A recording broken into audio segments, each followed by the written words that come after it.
So one day in China, a businessman named Wei was in his favorite coffee shop sipping his coffee and, enjoying the fresh morning breeze when all of a sudden another man walked into the same coffee shop, sat down across from him and told him the most shocking thing ever. He told Wei that he was a hitman and that someone had paid him to kill him, but he wouldn't do it. However, he would need to show proof to his sender that he carried out the job, or else the sender might keep sending other hitmen after him. When Wei heard this, he was relieved. He knew it was his lucky day because hitmen usually never tell their targets what they are about to come and do to them. They would just take out their targets. So he asked the hitman what proof was needed to trick the sender. The hitman replied, saying that Wei would have to lie down as if he were dead so he could take pictures of him, and then he would need Wei to disappear for some days so that it would look as if he had really died, which Wei immediately accepted.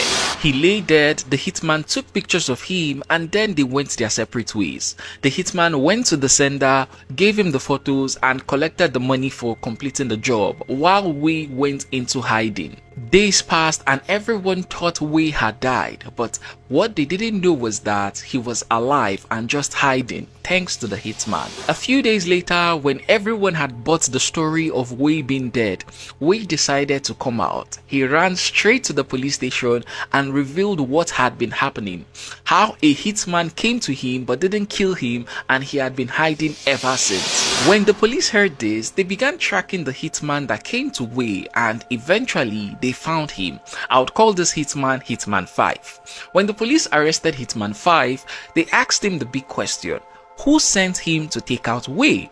Hitman 5 replied that it was another hitman that sent him, aka Hitman 4.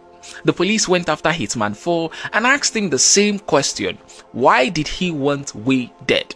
Hitman 4 replied to the police that he was paid for the job and that it was another hitman, Hitman 3, that gave him the job, which he then gave to Hitman 5. The police immediately tracked down Hitman 3, arrested him and asked him the same question. But Hitman 3 also said he was hired by another man, Hitman 2. The police rushed to find Hitman 2.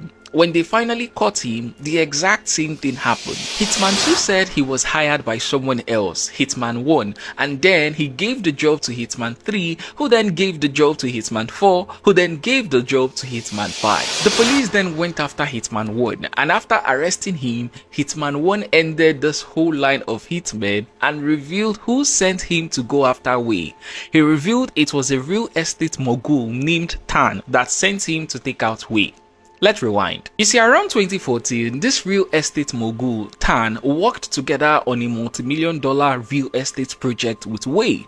But then, along the line, things went sideways. Tan and Wei had a big issue, and this issue led to Wei suing Tan. Now, there's not much information about the issue Tan and Wei had. However, it seems Wei was the person in the right and his suing meant he would win the case. Tan realized this as well, and so because of that, he decided to take Wei out before the court trial even began. So this was how he reached out to Hitman 1, gave him over 2 million Chinese yuan, that's roughly around 280,000 US dollars, and told him to make Wei disappear. Hitman 1 agreed, but instead of carrying out the job, he removed 1 million yuan from the money, contacted Hitman 2 and gave him the remaining 1 million to carry out the killing of Wei.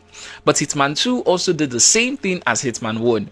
He removed some portion of the money, contacted Hitman 3 and told him to carry out the mission. This was how the job moved from Hitman 1 to Hitman 2 to Hitman 3 to Hitman 4 to Hitman 5. So by the time the job got to Hitman 5, the money was already small. Alright, it was just a few thousand yuan from the original 2 million. Seeing how small the money was, Hitman 5 decided it wasn't worth killing anybody for that little money. That was why he did what he did in the beginning of the story. He walked up to Wei in the coffee shop, told him the truth just to get the proof he needed, and then he collected his own share. This was what really happened. After the police discovered all this, they arrested Tan along with, the 5 other hitmen. They were charged to court, and in 2016, they were all sentenced. Tan, the man who started it all, that is the real estate developer, was sentenced to 5 years in prison. Hitman 1 got 3 years and 6 months. Hitman 2, 3, and 4 each received sentences between 3 and 4 years. And finally, Hitman 5, the man who blew this whole thing up, he got just 2 years and 7 months in prison.